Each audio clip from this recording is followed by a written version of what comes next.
chance to address anything that Mr. Smith just mentioned. Two things. Number one, we will have to add more money to the police department. If we're 41st in salary, that's not good. So one of the things I would do with the zero-based budget is allocate more for more homicide officers, more narcotics officers. I agree, we have a witness problem. Guess what? If you have a high-tech surveillance camera filming it, you don't need a witness. So we need more witness protection. The high-tech surveillance cameras will help with the witness problem. Mr. Smith, any chance to comment back? You want to take a minute to expand more? So we are ranked 25th. We have a murder problem. We will do community-oriented policing, and we will move officers from behind desks to the streets. This was not my idea.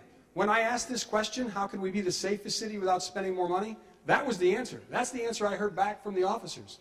Now, I don't know how many you can move from behind desks to the streets. I've asked that question. I've been told the numbers vary, but the numbers are big.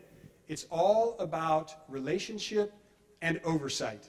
I think the role of the mayor in terms of safety, this is the way I think about it as a business guy. Smart CEOs pick the best potential leaders for each area.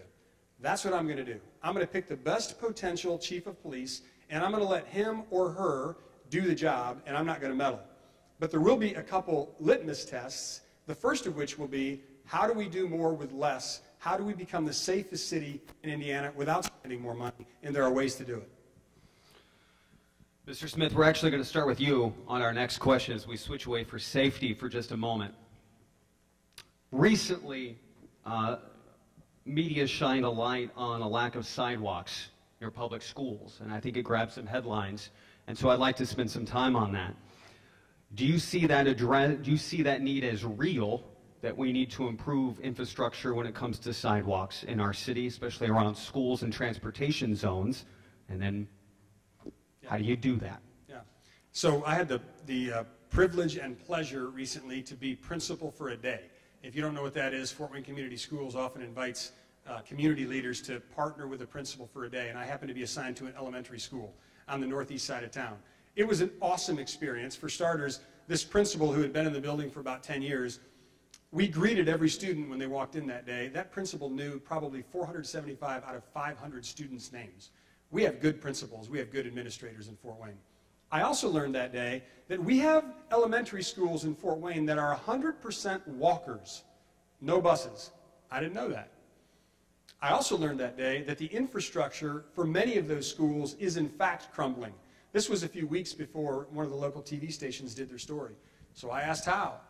The sidewalks are crumbling. The curbs are not cut in. The yellow paint should be on the streets is not in the streets. The light bulbs are burnt out. We have people in the southeast side of Fort Wayne, the 10-Point Coalition, who are going around every night and counting burnt-out light bulbs. This time of year, maybe a couple months ago, when elementary school students are walking to school and it's either a little dark or a lot dark, that is as unacceptable as it gets. A mayor's #1 job is safety, and job 1A is children's safety. So, yeah, we're going to improve the infrastructure, and we're going to prioritize it around the schools. Dr. Crawford, at some point, by the way, gentlemen, we're going to get to how we pay for that. I'm going to make sure we figure out how to do that. But I want to get to Dr. Crawford. First of all, do you see school transportation zones, sidewalks, recent media reports as an issue? And then how do we pay for and execute? Okay. Yes, it is an issue. Infrastructure updates are always an issue. You have to resurface an asphalt street every 15 years, concrete every 25. We have 1,100 miles of streets, 800 asphalt, and the cost to do that went up 21% for asphalt in the last 4 years, concrete 50%. So we have huge needs. And when we looked at that, we had a problem in 2014. The state legislator imposed property tax caps. That was great for your property tax bill, but that cut all of our money for streets, sidewalks, and things like that. Governing is about choosing. It's very easy to be a challenger. You can toss off lines like, I wouldn't have voted for that tax increase. But when you come down to choices, you sometimes have two bad choices, and you're looking for the least worst. In 2014, We could have laid off 25 police officers, laid off 25. Go get him, kid. Thanks, buddy. I'll be right here to do something.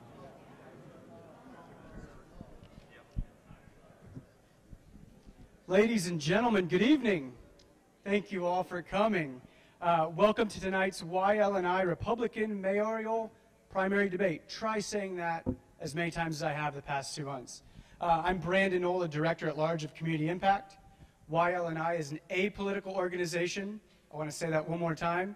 YL&I is an apolitical organization. We're not on the Republican side or Democrat side, but we notice we need to be a part of educating the voters of Fort Wayne. And so we decided to jump in and put on this Republican primary debate. Both Dr. Crawford and Tim Smith were kind enough to accept the invitation. I would like to thank Arts United for allowing us to use this beautiful space with the skyline of Fort Wayne behind us. Tonight's event is being live streamed by Simon Bray and his team at Fort Wayne STV. So it's a fantastic product that he's putting out. So thank you, Simon. Graphics and materials were done by Research Design, and Ambassador Enterprise stepped up and filled in all the gaps that we needed to. So thank you. Now on to the rules. Tonight's debate will be broken into 2 sections. The first will be 5 get-to-know-you questions. Each candidate will be asked the same question. We will rotate after each question. They get 1 minute to respond, and there are no rebuttals. The second section of the debate will be more debate topics and questions. Again, we'll be alternating between both candidates on who gets to answer the first one, who gets to answer the second one. So for instance, we'll ask the question to Mr. Smith. He gives his 2 minutes response. Then Mr. Crawford gets to answer for 2 minutes, the same question. 1 minute rebuttal, 1 minute rebuttal. Everyone got it? Good. I ask that the audience remain silent. No boos, no cheers, so we can stay focused on what these 2 men have to say. So there's no noise. Everyone understand that? Everyone nod, no noise, except right now when I introduce our moderator, Mr. Andy Beckman from WMEE.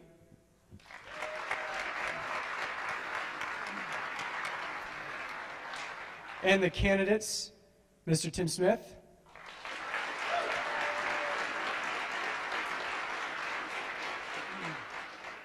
And Dr. John Crawford. Thank you all.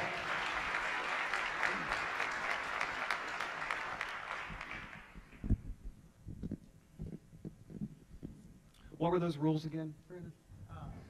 All right, gentlemen, thank you very much for being here. I think as we get started, a good place to start is some candidate introductions, and we have had a coin flip ahead of time as to who's going to go first, and for 2 minutes to try to give a summation as to who they are, and what a little bit about their campaign is. And then as we get into some of the get-to-know-you questions, we might expand on some of the issues that are addressed in some of your opening statements. So let's start there. Dr. Crawford, in a coin toss one, the first question, I'd like to hear your opening statements as you address our group. First off, I'd like to thank Brandon and YL&I for having us here tonight. It's very nice. It's a lot of work that Brandon's put into this. First, I want to tell everyone why I'm running for mayor. Since I've been on council, dozens of people have asked me to run for mayor. Please run for mayor. I've never been afraid of running and losing. I've been afraid of running and winning, because I love being a doctor. If I gave up, that's my true passion. I never wanted to do that.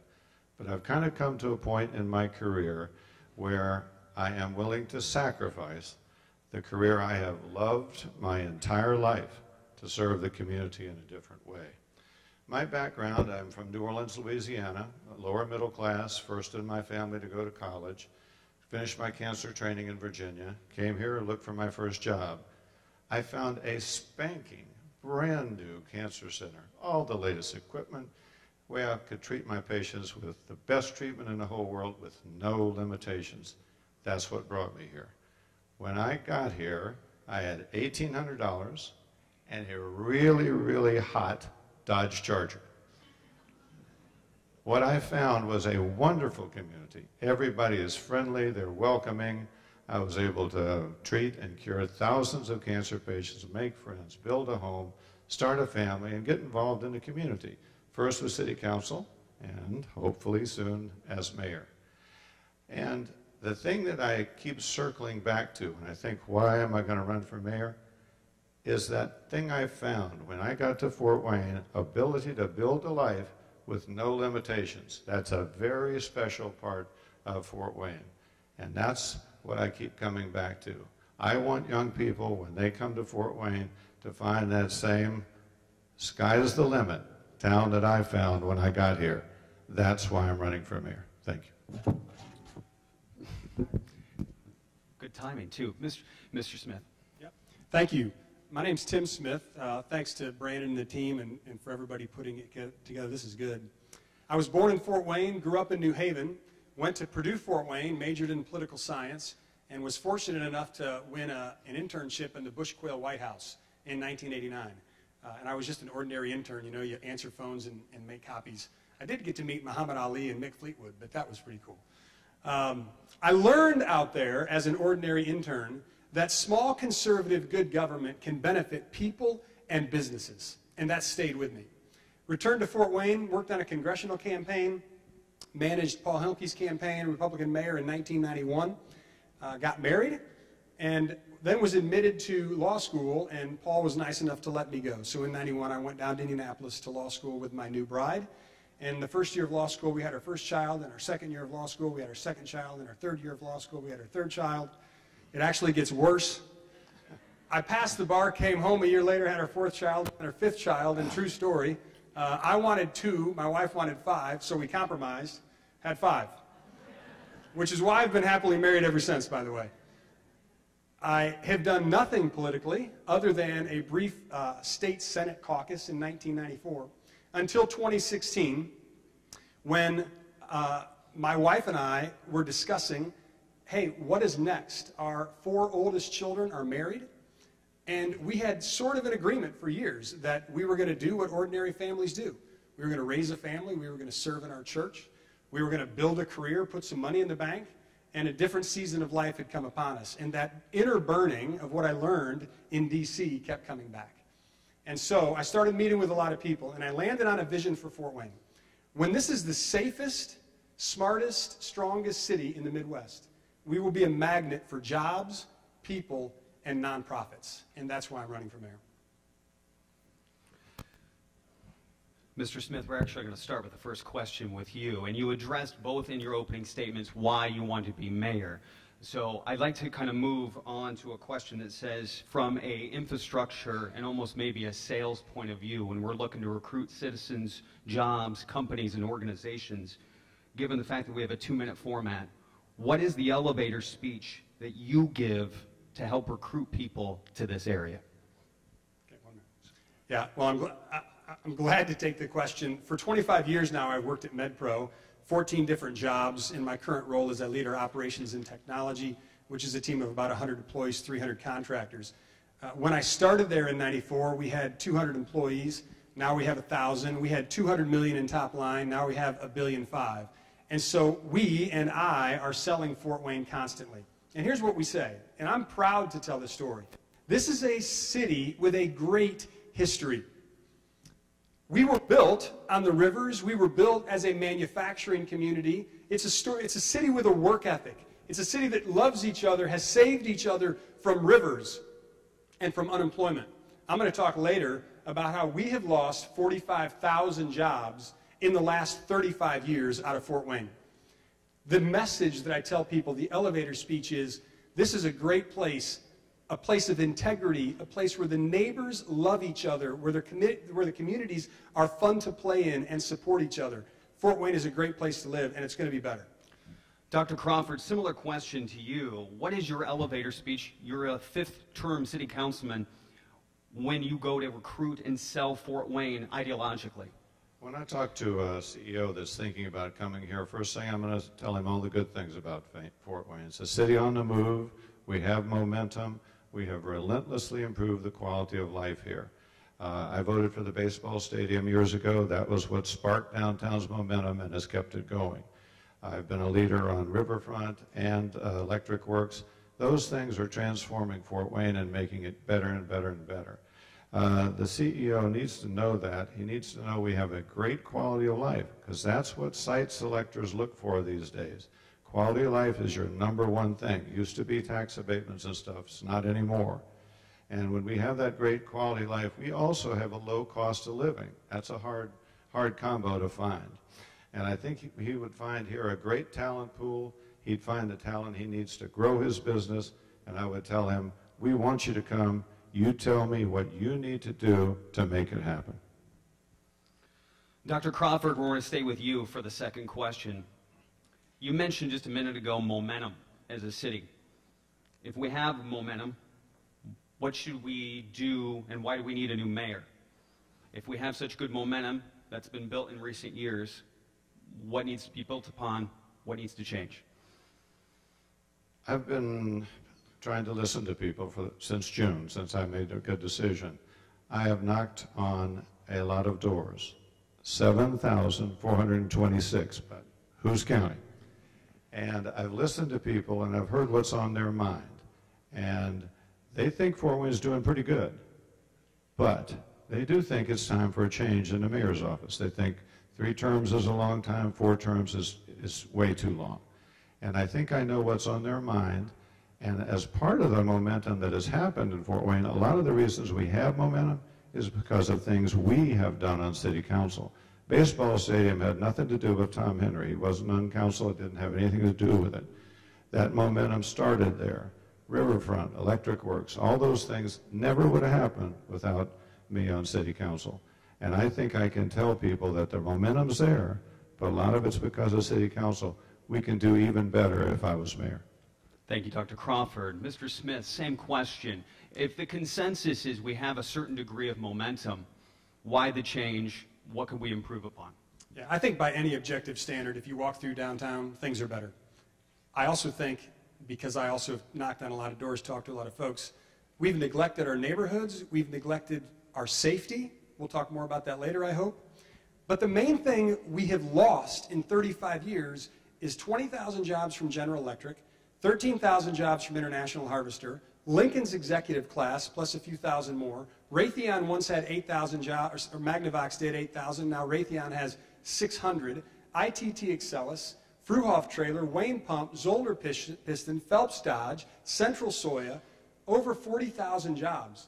So when we look around and we see new buildings, it's exciting, and I love it. But imagine if we had those 40,000 jobs still. What we need is a mayor who travels around the country and sells the Fort Wayne value proposition that we just got done talking about, not a mayor who sits on the laurels and is happy and proud solely of what we've done. This is great stuff, but we have to move on. We can go to the next level. Fort Wayne can be the best city in the Midwest. We'll stay with you for our next question, and it kind of expands and kind of hopefully links what you just said. How does your experience qualify you for mayor? So to do those objectives, to travel around, feel free to kind of expand on a little bit of your background for everyone who doesn't know. Yeah. So I mentioned that I've been at MedPro, one of Fort Wayne's largest and most successful cities for the last 25 years, and my job is to lead the operations and the technology. I mentioned that we've grown a lot from 200 million to $1.5 billion. When you grow a business like that, you learn the principles that businesses need to grow. People will move to Fort Wayne. Businesses will move to Fort Wayne when 2 things are true. They believe their money will multiply faster and their people will be happier. If those 2 things aren't true, no businesses are moving to Fort Wayne. We have a legitimate claim to make on the second because our quality of life has improved, although I think there's way more we need to do in neighborhoods and for safety. But the first question is still outstanding. Will they believe that their money will multiply faster in Fort Wayne? That's all about taxes, it's about regulation, it's about talent, capital. I don't think we have a good story to tell there, and I hope we get to talk about more. Dr. Crawford, to you, give you a chance to expand on your both professional background and your terms on city council. How does that help qualify you for the mayor that you want to be? I've been on city council for several years. My colleagues respect me. They've elected me president of city council 5 times. There is so many things to learn to be a good office holder. You have to learn the law. You have to learn the history of city government. You have so many things that you have to learn when you get on even city council. And one of the things that I know is I know the people in the city officials that are good. I know the ones that should be retained. I also know the ones that are not so good and need to be replaced. I think I've got a lot of, I've got a leg up on that. And the other thing is, I know all the city leaders, I know most of the other officials and other levels of government. I've collaborated with them. I can, convene things with them and get things done. And I think I could be mayor on the first day of 2020 and do that job well. Dr. Crawford, we're staying with you on this question. Obviously, tonight's event is put on by young leaders of Northeast Indiana. So at some point, I think it's important that we tee up a question that involves young and youth in our community. So that's this question. What role do you see young leaders not only having in your administration, but serving as the growth that you allude to as mayor, so the growth of our city? First thing I would do as mayor is invite many young people to be on our city boards. We're always looking for good people to be on boards. We've had some young people come on. The present administration has actually rebuffed some young people, preferring older people that they know to be on boards. That would all change. The young people that we see here, they are our bench, okay? They are going to be the people that are going to take over. We need them to get involved. We need them, we need their experiences, we need their contributions. And the more we get them involved, the more they're going to sink roots here in Fort Wayne, and the more they're going to stay. They are also our next crop of hopefully elected officials. If they get involved and see the things that you can do as an official, I think they will run and contribute even more. So I want to keep as many young people in our administration as I possibly can find. Mr. Smith, similar question. Young leaders of Northeast Indiana, what role do you see them in your administration as well as playing for growth of our city? Yeah. I actually don't think our young people are our bench, neither do I think they are the next crop. I think that young people lead today. At MedPro, I have a slew of young folks on my team. And interestingly, I don't look at them as young folks. I look at them as people with good ideas. My children are between the ages of 21 and 27. This is the group that has grown up in the Smith house. I know this generation well. They're different than folks our age. But they're just as smart, maybe more creative, maybe more hardworking, certainly more entrepreneurial. They like to switch jobs a little more often. That's cool. I don't view the young folks as the next generation. I view them as this generation. And if mayor, my administration will be the most diverse administration that Fort Wayne's ever seen. It will include a youth component. This is still kind of wrapping up the kind of get to know you part of tonight's debate. And so this question allows you to expand here for a minute on what you see as both a short and long-term vision of our city. Well, I mentioned earlier, and you might hear this a few more times tonight, that my vision for Fort Wayne is simple. When we are the safest, smartest, and strongest city in the Midwest, we will be a magnet for jobs, people, and nonprofits.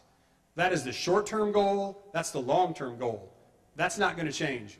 We are not the safest city. There was a report published 3 weeks ago that ranked the top 35 cities in Indiana by population and used empirical data to rank them in terms of safety. Gary, Indiana was 19th. Fort Wayne was 25th. Now, I'm sure there's good folks in Gary. I've been to Gary. It's a good town. But I tell you, I had a notion that Fort Wayne would rank higher on a safety scale than Gary, Indiana. They were 19th. We were 25th. The goal, the vision, is to be the safest, smartest, strongest city in the Midwest. And then we will generate and we will be a magnet for jobs, people, and nonprofits. I promise we will get to the safety components of our city throughout our debate. But Dr. Crawford, both your short-term and long-term vision of our city. Short term, I want to continue the amazing progress we've made to increase our quality of life, both downtown and throughout the entire city. I don't think anyone can disagree that in the last 10 to 20 years there's been a major transformation. And I want to continue doing that. The long-term goal, I want to attract as many young people as I can with the talent and the skills for the jobs of the future. It used to be years ago that people followed jobs. Now, jobs follow people. If you have the talent in your city, the companies with the jobs of the future will find you. And I think that is the big thing we need to do. And as we do that, I want us to become a more high-tech city, but I want us to stay a high-touch city. The really special thing about Fort Wayne is we have a really warm, friendly, caring community. I want us to grow economically, but I want us to retain that. First off, as a moderator, you guys moderate yourselves. So from a time standpoint, let me just say I appreciate everything you're doing so far, and hopefully the audience appreciates that as well. This is more of the rebuttal sort of part of our debate. So we will ask a question to each candidate, and you will have opportunities to respond, 2 minutes each. Let's start with Dr. Crawford. It's come up already. Let's talk about it. Crime and safety. Crime as an overall appears down in some stats, but I know in recent years we've had some spikes in homicides. What will you do as mayor to emphasize citizen safety? 2 minutes. All right. The big problem is violent crime is up 8%. That's what gets the headlines. That's what gets on TV. That is driving people's perception that we're, even more unsafe than we are. That has become a bigger and bigger issue in people's minds. When I've been knocking on those doors, since Thanksgiving, when we had a triple murder and a quintuple shooting, more and more people say crime is their #1 issue. We've already started to address that on City Council. We had a crime summit on February the 5th.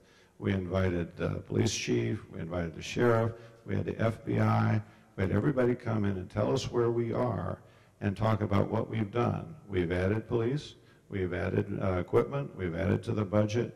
We've already done a lot of things, but we need to do more. And I think one of the things that we could do is, first, we need to increase the salaries of our police officers. We are 41st in cities in Indiana in police salary. We're the second biggest city. That has to be addressed because we're having problems recruiting young officers. The other thing, I think high-tech is a big thing in my mind. High-tech surveillance cameras and other things have been used in other cities. In London, there's 1 surveillance camera for every 14 people. Scotland Yard uses closed-circuit TVs in 95% of their solved murder cases. Inglewood, Illinois, put a lot of those in and other high-tech things. Right outside Chicago, they saw a 52% decrease in shootings the next year. They led the city in the reduction. So I think that is something we need to do. It has to be done carefully. You have to have the right infrastructure. You have to have the right monitoring. Cities that do it well get a good result. Those that don't have not had such a good idea. We cannot accept where we are right now. We can't accept that as a new normal. I think we need to do something new. The high-tech is where I would go. I feel like you've been wanting this question, Mr. Smith, so here we go. Crime is down in certain categories. We've mentioned some of the violent crimes appear up, though. Safety, citizen safety. Feel free to expand for 2 minutes. Yeah. So we're ranked 25th out of 35. That's pathetic. We have to do more. 46 murders last year, 4 yet uncalled. That's potentially 50. Over 150 from the last 3 years. Over 350 murders in Fort Wayne unsolved right now, if you didn't know that. Over 350 unsolved murders in Fort Wayne. It's horrible. Drug overdoses in the middle of our city, in the middle of Fryman Square, in the middle of the day.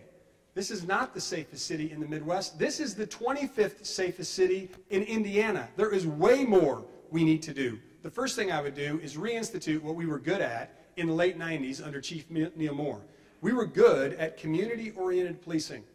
Community-oriented policing is simple in concept. Smaller geographic assignments, officers park their cars, get out, walk the beats the old-fashioned way, develop relationships with the local businesses, with the local residents. Why is community-oriented policing so effective? Because relationships are at the heart of building trust. Why do we have 350 unsolved murders? Because we can't find witnesses. Look, we have great police. They're doing their jobs. We have great prosecutors. They're doing their jobs. Many of these cases actually could be solved. We know who the bad guys and gals are.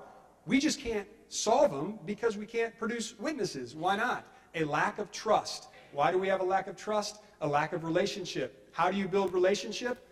Person to person, one at a time, the old-fashioned way. I've also spoken to a lot of our officers, many, and I've asked them all one question. How can we be the safest city in the Midwest without spending more money? And to my surprise, actually great surprise, they have all answered the same way. We are top-heavy. We can move officers from behind desks to the streets in detective or traffic positions. We're going to do that too when Tim Smith's mayor.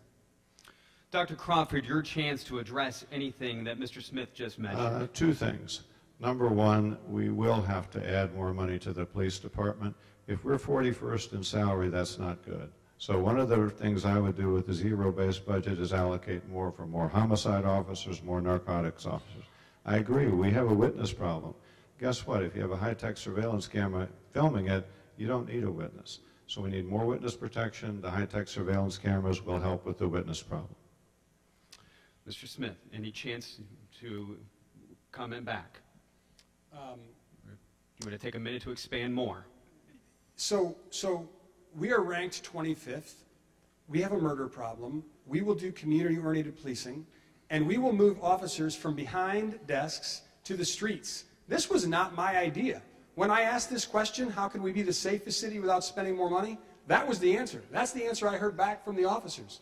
Now, I don't know how many you can move from behind desks to the streets. I've asked that question. I've been told the numbers vary, but the numbers are big. It's all about relationship and oversight.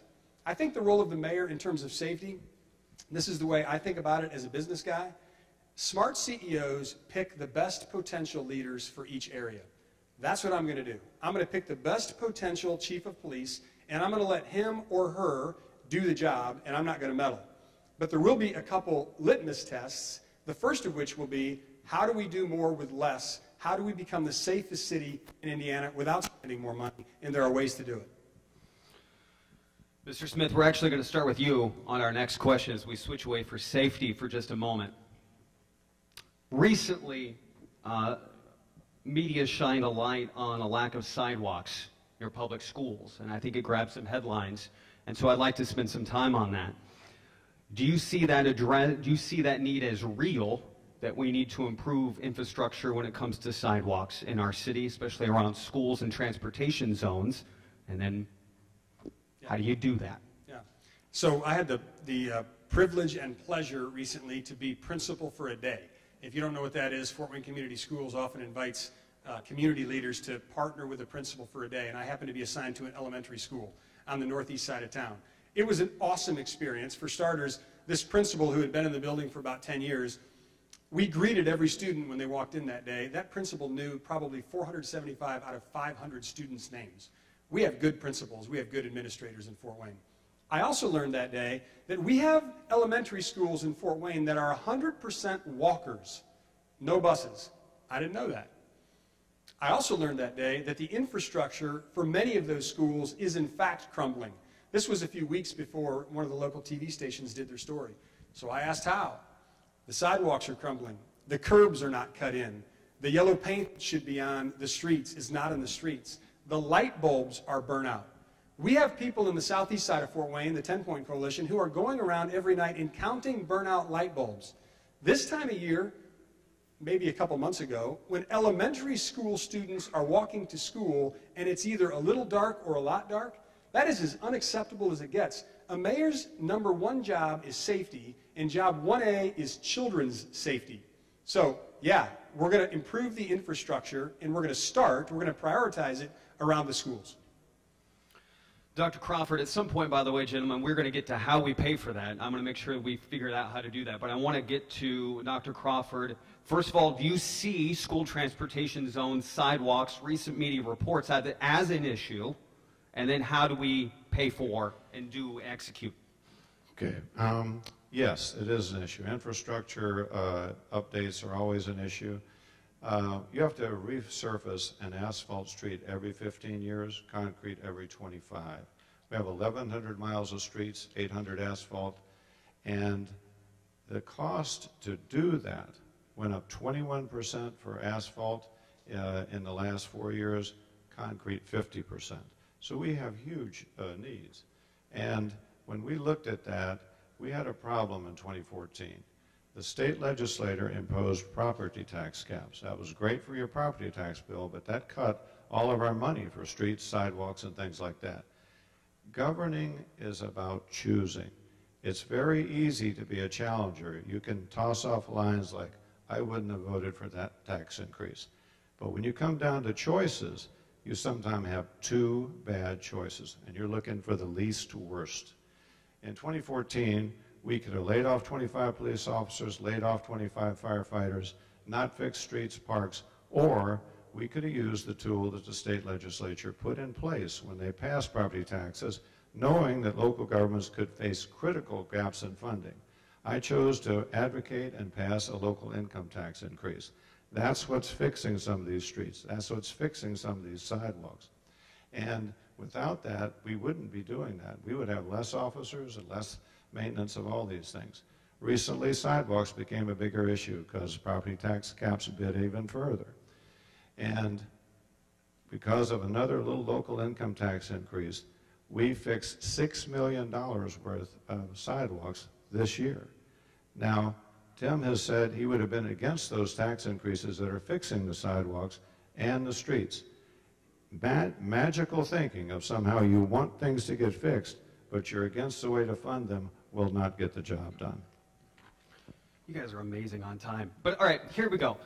Mr. Smith, let's sort of put some numbers to some of the context in case those who are attending or listening don't know. But it's been reported that the sidewalk around schools here is a $70 million problem that could take 10 years to fix.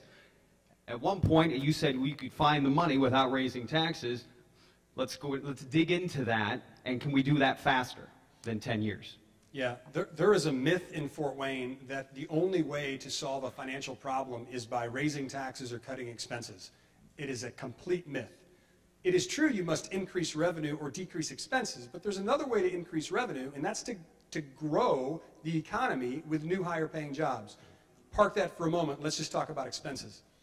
The mayor announced in December of last year that finally, 11 years too late, he called Parkview and Lutheran and asked them to compete for the health insurance deal for the city employees, 1,800 employees. Where will they get their health insurance? Look, in my private business, we've been a closed network forever. We don't get to go to whatever doctor, whatever hospital we want. We have to go to a certain one. And so Parkview and Lutheran competed. Parkview won, Lutheran didn't. And the mayor announced that we save $4.5 million a year. Here's how you find the money. If the mayor makes that call 11 years ago, we have $50 million in cash available. Pays for a lot of officers, a lot of sidewalks. We'll elaborate on that in the next section. 1 minute, Dr. Crawford, regarding, I guess, raising taxes, I guess from either a sidewalk or a broader infrastructure standpoint. Once again, Tim talks about a lot of cuts, but he never actually tells us what those are going to be. If you look at our budget, $62 million is police, $45 million is fire, 18 parks, animal control. If you add all these things up with the street, you come to $150 million. All of those things are incredibly hard to cut. And if you're left with a $240 million minus 150, you got $90 million left. He says he can find $70 million worth of cuts. Show me. Show me where those are. Because if you're going to do that, you're going to probably have to lay off 400 or 500 city employees because the biggest expense is budget. You might want to let those city employees know that that's going to happen. They may not feel so good about that. We're going to switch topics again. This question will start with you, Dr. Crawford. From an unemployment standpoint, right now, relatively, we have a low unemployment, both here in our city and to certain degrees nationally. You would argue that maybe we're struggling to find skilled workforces that are needed to grow their business. You know where I'm going with this. Yes. Fewer young people are pursuing trade jobs. How would your administration address workforce issues here in our city? We have a talent gap, not only in skilled trades, but elsewhere.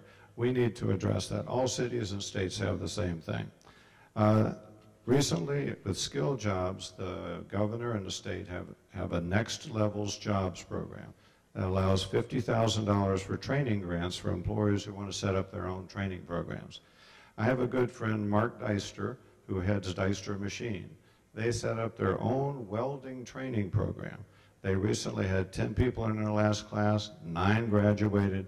They can now make more money. We now have more welders, a true win-win.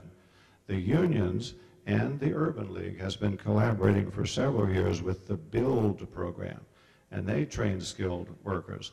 They just graduated their 7th class of 8 people. 95% of those people either find jobs or an apprenticeship. Those are things that I would definitely include. But we also need more college graduates. We need more advanced degrees. I've always thought the single most important thing we could do to advance our city was increase our educational attainment of our citizens. Since I've been on council, I've donated my entire city council salary, $20,000 a year, for about the last 20 years, $400,000 to the Cuesta Foundation, which provides scholarships to young people. That allows more people to go to college, and when they get out, if they stay in our area, it forgives the loans. It is unconscionable the level of debt that students are coming out with, taking them 10, 15, 20 years to repay. And I'll make a pledge tonight. If I become mayor, I will continue the $20,000 I'm giving to Cuesta. I will increase to 50% of my mayoral salary money I will donate to help causes, to help city of Fort Wayne, just like Cuesta. Mr. Smith, let me repeat the question. With a relative low unemployment rate here and both nationally, businesses are struggling to find the workforce they need to grow their businesses. How would your administration address this work gap? I want to tell you a story about Trent, who was a friend of my son. I coached him when he was 8, 9, 10, 12 years old in baseball and football. Trent didn't go to college. He probably could have. Tom did not go to college. He probably could have. Just chose not to. He did odds and ends for a while and eventually landed with a local utility company. And he's making $17.50 an hour, $35,000 a year, which is not bad for Fort Wayne. Our average is just north of 40. I happened to be having dinner with the president of this company a couple months ago, and I simply thanked him for hiring Tom. And he said, well, Tim, what you don't know is if Tom does all of our certificates, if he takes all the overtime, he's going to make $100,000 in 5 years. $100,000. High school education. No college debt, by the way. The mayor has no formal constitutional or statutory responsibility for education, but we have to think bigger and differently as mayor. Here's what I'm going to do. And by the way, this is a model that works in Indianapolis. FortWayneApprenticeship.com. Homepage, very simple. All you see is be a plumber, make $60,000, click here. Be an electrician, make $70,000, click here. Journeyman, fill in the blank. And when you click there, the only thing they see are all of the apprenticeship programs that already exist in our great city. Union programs, non-union programs, it doesn't matter. The mayor's job is to connect and convene. The mayor can have a huge impact on employment. FortWayneApprenticeship.com. Here's the other thing the mayor needs to do, educationally. A few years ago, our insurance leaders in town from competitor shops got together and went to the local universities and said, boy, we need some education for insurance. Today, 3 local universities can have degrees for insurance. What if the mayor connected the high schools and the colleges with the trades and beefed up this FortWayneApprenticeship.com? We were built on a manufacturing economy. The next mayor needs to convert this to a high-tech manufacturing economy, and the way you do it is by convening resources towards the same goal. Dr. Crawford, a 1-minute rebuttal on some of those comments, so let's expand and tee up apprenticeship programs. I agree with what Tim said. That's an excellent idea, and I would do the same thing. The mayor can coordinate some of those programs and be a cheerleader for them.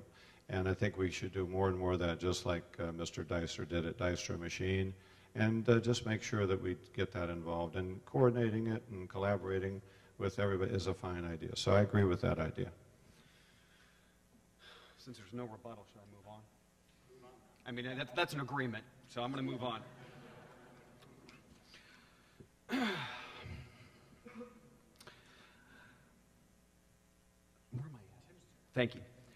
How, Mr. Smith, How could the mayor's administration and city council work better, specifically when negotiating and approving contracts from our city? Yeah, the notion that the mayor and city council don't communicate is as foreign as a notion can be in my mind. Every successful business I know has either really good communication, or if it's not really good, they're working on it all the time. The mayor has not been to a city council meeting in the last 4 years, except for the one that immediately followed the last election. That's unacceptable. Leaders communicate with all those around, whether they're on your team or not. In business, that's the way we do it. Now, at City Hall, the hallways go both ways, and the phone lines go both ways, and the computer lines go both ways. So I actually don't lay all the blame at the feet of the mayor. The county council, the city council can walk up and talk to the mayor, same as the mayor can talk to the city council. At my business, our CEO and our leaders talk to all of our employees 4 times a year. And here's the agenda every time. This is what we did the last 3 months. This is what we're doing now. This is what we're doing the next 3 months. Again, it's not hard. The people just want to know, and they want to be included in the decision-making process. That's the key. They want included in the process. From the lowest level person to the highest level person, they just want to feel like they're heard and they're influencing the direction of the company. Communication between the mayor and city council is easy. The hallways go both ways, the phones go both ways. The mayor needs to show up at the city council meetings, and the city council members need to be in his office insisting that he does and that he talks to them on every issue, from the biggest budgetary matter to the smallest contract. You asked specifically about contracts? I deal with contracts on a regular basis, 7-figure contracts, 8-figure contracts. Negotiating contracts is easy in concept, difficult in practice, and I can't wait to apply my 25 years of business executive experience on contracts. Dr. Crawford, let me repeat the question. It's the same one, especially you serving as a city council member multiple times here. How could the mayor administration, especially if you were mayor, work better with city council in negotiating and approving contracts specifically? Currently, the relationship between city council and the current mayor is not good. Communication has not been good, and cooperation has not been good. If I would become mayor, I would go to the first meeting of every year. I would have a monthly meeting with the city council president to update him. I would have an open door, anytime, any subject relationship with every member of the city council. I would include them early on in budget talks. That is one of their big peeves, and our big peeves is that, yeah, we get a budget that comes to us, all we can do is cut. We can't say, well, maybe we should put more here and less here. So I would include them. And as part of that, I would come to the table every so often when we had a big issue to talk. There's no reason the mayor can't come down and join the discussion, because some of these issues will be 5-4 or 4-5. You need all the minds you can on those tough issues. As part of that, I would involve city council early on in the negotiations of major contracts. The Red River trash contract has been a disaster and an embarrassment to the city of Fort Wayne. I have had call after call after call from people who haven't had their trash picked up. I haven't had my trash picked up, and some of them are desperate. I got one call from a poor disabled couple that hadn't been picked up for 3 weeks. I felt so bad. I went out to their house. I put 32 bags of trash in my van, and I took it to Red River. I had a fly hatch in my van that took me 2 weeks to get out, but they really appreciated me doing that. And so I think those are things that we could do. And I've always been responsive as a council member. We had 740 emails when I did about the annexation issue. I answered every one. I'd be just as responsive as mayor to citizens and particularly to council. I think if we did that from council, we would get better budgets and better contracts. Mr. Smith, a 1-minute rebuttal. Obviously, Red River just came up. We made it a broad question. You can either dig into that or any other specifics of Dr. Crawford. Yeah, I mentioned that contracting is easy in principle, difficult in practice, but this is really easy. When you execute a contract, you define material breach. Our mayor executed a contract. Our city council voted 9-0 to support the Red River contract. It doesn't include a definition for material breach. And when the leaders of Red River were called before city council last year to ask what a material breach might look like, the representative from Red River actually said abandonment. We'd have to abandon the contract to be deemed in breach because there's not a definition of material breach. That is contractual malpractice. We, the taxpayers, got a horrible deal with the Red River trash contract. We, the taxpayers, own the North River property. We paid $1 million more than appraisal, and we own the pollution liability. That never happens in commercial real estate deals. In fact, you can't even get a mortgage unless you've proven to the lender that there's no pollution. We, the taxpayers, own it. That's the level of contractual malpractice that exists in the mayor's office and have been approved by council. Technically, Dr. Crawford, you have a 1-minute rebuttal on any of those comments specific. Specifically, the Red River contract, the mayor's administration, it's a purely administrative thing to put out a new contract like that. They actually spent $98,447 for a garbage consultant, and they also paid extra legal help to draw up that contract. When it came to us at council, we had the head of the Board of Works, head of the solid waste, representatives from Red River, saying all those things had been checked out, and basically at that point we did vote for it. And it's very hard when all that's already been done to not, I will take 10% of the blame on that. I didn't look at the fine points of the contract, and it was a terrible contract, and it could be done better. As far as the North River property, that's a very strategic part of property. Some of the pollution things had been checked 10 years before, and little pollution was found. I think in the long run that will prove to be a very, very good decision. When we did the baseball stadium, people were very mad about it, never thought it would work. I think North River will turn out to be a very smart thing in the future. Dr. Crawford, this next question first goes to you. It involves the health of our citizens. Some headline-grabbing topics include infant mortality rates across our state and specifically our region. Opioid addiction are major health concerns, both, like I said, local and national levels. So what do you see fixing those, addressing those, and the role of mayor? The opioid crisis is a huge one and cuts across many things. It's causing crime, it's causing AIDS, hepatitis C, child neglect, overdose deaths, all those things. As a physician, I have a unique perspective on how to deal with that. Medication-assisted treatment with methadone, Suboxone is the standard of care.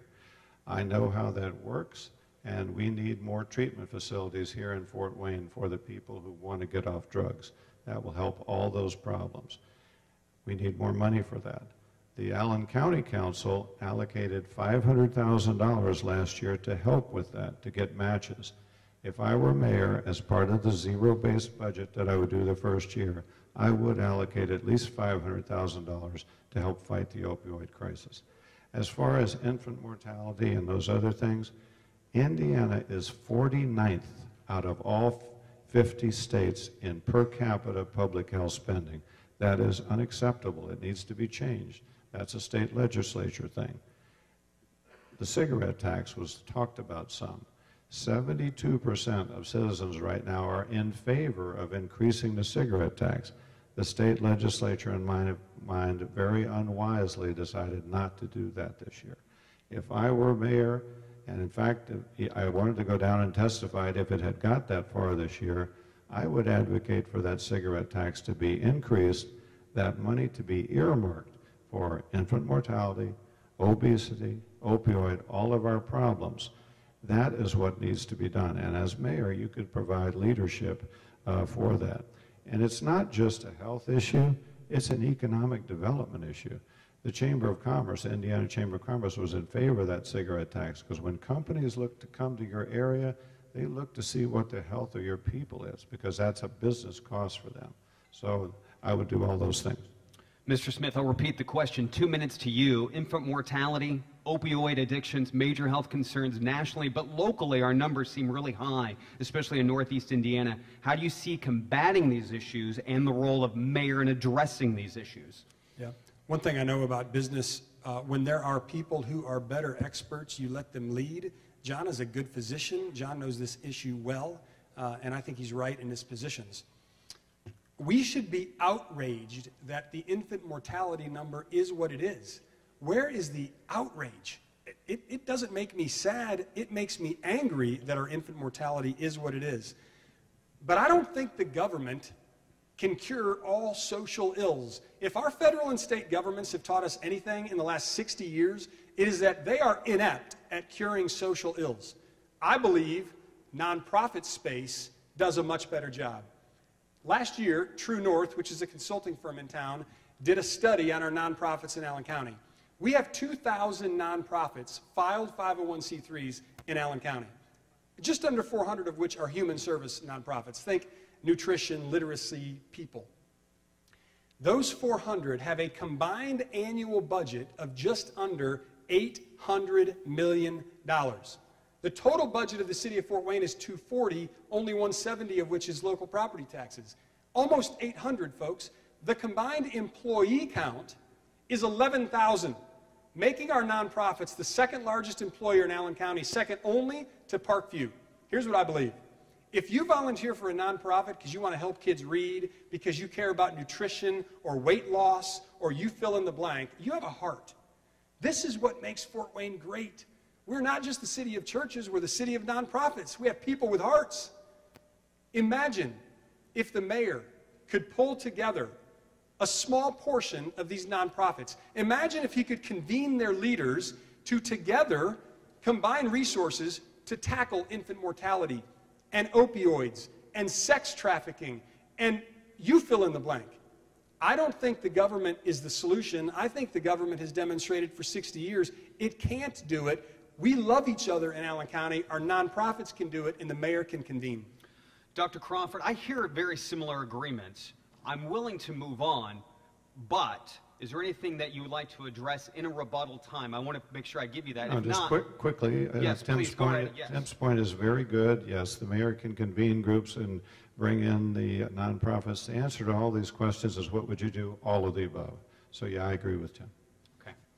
In an effort to try to get one or two more questions in and closing arguments before 8, is it all right if we move on? Sure. Who am I going to at this point? Help me out. Good. Mr. Smith, Weil and I, we talked about young people serving, and they're also putting on this debate. One of their goals and focus is inclusivity. What types of initiatives would you implement to ensure more inclusivity and diversity in our city? I think I was 31 years old, and I got a call. My company was owned by General Electric at the time. I got a call from one of the senior leaders to inform me that I'd been selected to be on the GE Diversity Committee. And I started laughing. I said, by the way, bad idea to laugh at a senior leader in any corporation. I said, do you know I'm a 30-year-old white guy? He said, we do, and that's why we're calling. You're being asked to represent the 30-year-old white guys. I said, great, I'm in, diversity. So I fly to where this is going, and for 2 days, here's what they did. They brought in a biological cell expert who taught us the value of diversity among biological cell groups. They brought in a financial analyst who taught us the value of diversity in financial portfolios. And then it was discipline 3 and discipline 4. And I walked out as a 31-year-old white guy, a total believer in diversity. If you look at my team at MedPro today, we have a lot of diverse candidates. You name the category, we have them. Here's my commitment as mayor of Fort Wayne. Not only do I have an incredibly diverse kitchen cabinet right now, which you'll start getting introduced to soon, I will have the most diverse leadership team in the history of Fort Wayne. And if any employee in the city of Fort Wayne discriminates against anybody for any reason, employee, distribution partner, taxpayer, you name it, they will be fired on the spot, and if I'm aware of it, I'm the one doing the firing. This has to be an inclusive city if we are going to attract big businesses, small businesses for years to come. We will be the most diverse leadership team in the history of Fort Wayne, and I'm personally going to assure that no discrimination is tolerated. Dr. Crawford, over to you. Similar question. I think all sounds good in theory, inclusivity, diversity. Talk about how you'd execute it. I've been executing that since I've been on City Council. I had led the passage of an inclusivity resolution at City Council in 2017 at the urging of YLNI and Greater Fort Wayne. I appreciate YLNI. They actually came down for the signing ceremony. They used that resolution to talk to companies and show them that we are a welcoming and diverse community. Several years ago, we added sexual orientation to our Metro human discrimination law. I was the fifth and deciding vote and the only Republican vote for that. There are people that are still mad at me about that. Change is sometimes hard in Fort Wayne. We're not known to be early adopters. And when you change things, you will find that a lot of people will get mad at you and stay mad at you. If any of you ever want to get into politics and you've been in there for a while, you'll learn why my favorite expression in politics is friends come and go and enemies accumulate. And that's just the way it is. And as a change agent, you find that happens all the time. We must be more inclusive in Fort Wayne. The RFRA, the act that the state did, was a disaster. It has messed up our reputation and still has. We're still recovering from that. I think we can do better here. It is morally repugnant and economically stupid to not welcome everybody that wants to come here to Fort Wayne, that has the talents and the ambition to succeed here. As mayor, I would be aggressively inclusive in our administration, particularly in reaching out in recruitment. In other words, I still want to hire on merit, but I want to have a bigger pool to hire from merit so we end up with a more inclusive and diverse administration. Thank you. Mr. Smith, this is up to you now at this point because of time. Is there anything that you would like to rebuttal on that or further expand how you would execute recruiting diversity? I heard a lot of agreement. Okay, I think so the audience might benefit from new questions if you have any. Yep, we do. So am I going back to Dr. Crawford? This is our final sort of question, and then we're going to get to closing arguments. So this would, or closing arguments, here we go, closing comments. I got to tell you, Dr. Crawford, from a purview standpoint, and this is a broad question and maybe one of my favorites, given the demographics of Northeast Indiana, the state of Indiana, why has the Republican Party struggled to win the mayoral race in recent years? And I'd like to hear your opinion as to why you think that is. Two things. We have run terrible campaigns for 20 years, but even more critical, the Republican Party has not came together and united as a party after the primary. We tend to be a very passionate party. We tend to disagree with each other in a friendly way, like Temp and I are, but then some of our supporters, they get hurt when their guy loses. That happened with Squadrito Buskirk. It happened with Kelty. It happened with Paula Hughes. If we don't come together as a group, as a team, we will lose this late race as well. And I think if I do survive the primary, that will be my hardest job, to bring this group back together. And same thing for Tim. You know, we both have our loyal supporters, and they're going to be sad if we lose, but they have to realize the big game is to get one of us to be the next mayor, because both of us would be a better mayor than the current mayor, and we would both lead this city to a better place. Mr. Smith, I'll repeat the question. In your opinion, why has the party struggled to win the mayoral race? By the way, if I don't win, I'm going to write John his first check. And I mean that sincerely.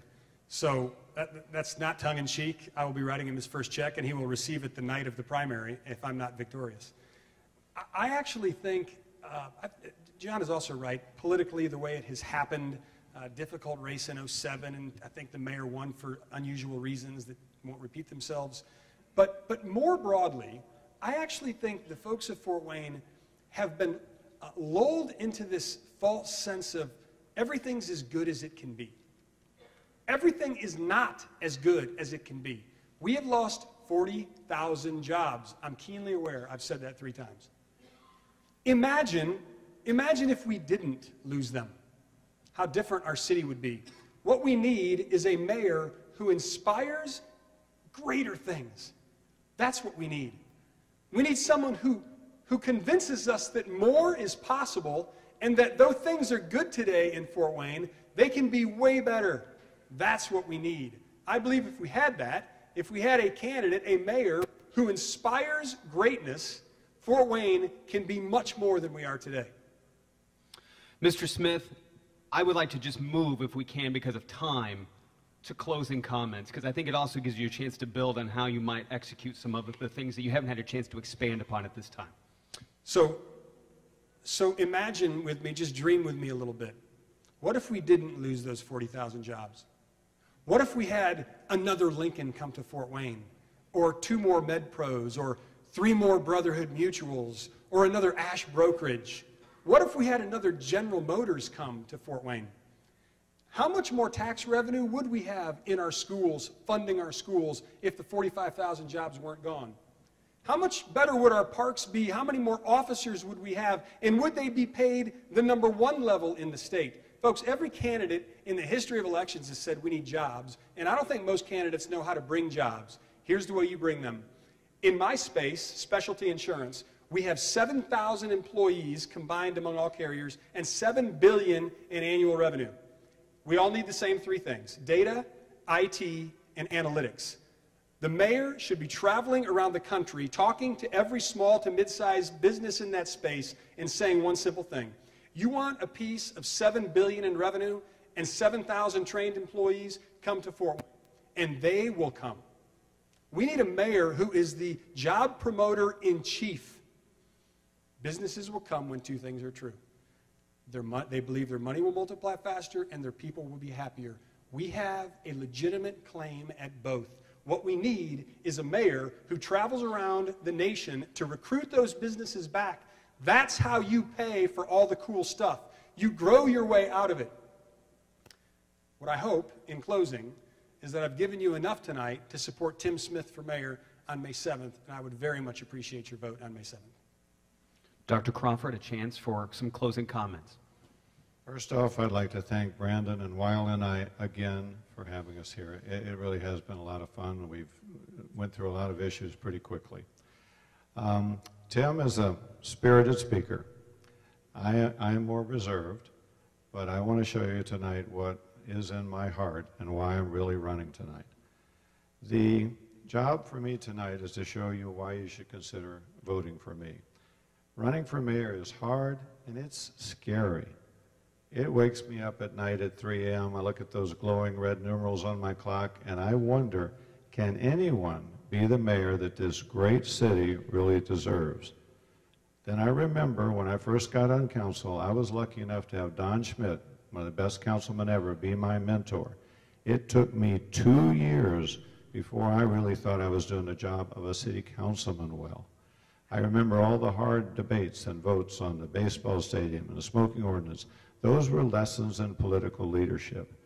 I remember all the elected officials and leaders that I've met and have worked with who are endorsing me because they know I will work collaboratively and in a bipartisan way. I remember the teeny little details I've had to learn in Indiana law and Fort Wayne law to be able to write legislation well. I know I could not have, no way, walked into the mayor's office and do the job as well as I can today without that learning curve and without that experience. Tim is very audacious in believing that he can, but I think it is just plain risky to consider voting for someone for mayor with 0 political experience. He would be doing on-the-job training for the most important job in Fort Wayne. I believe my years of experience on council give me the ability to walk into that job on day 1 and do it well. And that's why I'm asking for your vote tonight. I appreciate your interest. I will stay around as long as you want and answer any individual questions. Thank you again. Gentlemen, on behalf from a moderating standpoint, I want to thank you both for being very respectful of the time. And at this point, I'm going to turn things back over quickly to Brandon to give you guys a huge thank you. So thank you very much from my point of view. Here's Brandon with Young Leaders of Northeast Indiana. Ladies and gentlemen, Dr. Crawford, Tim Smith, round of applause, please.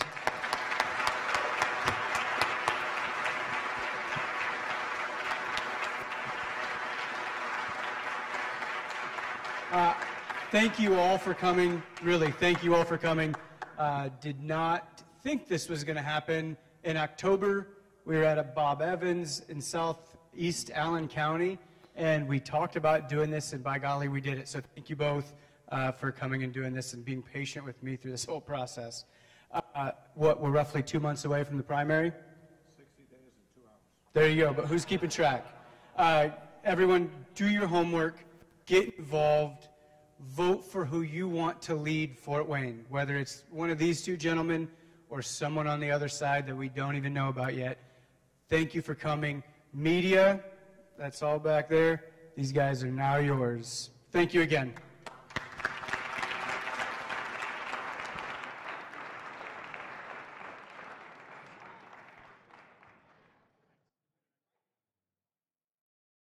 Go get him, kid. Thanks, buddy. I'll be right here to do something.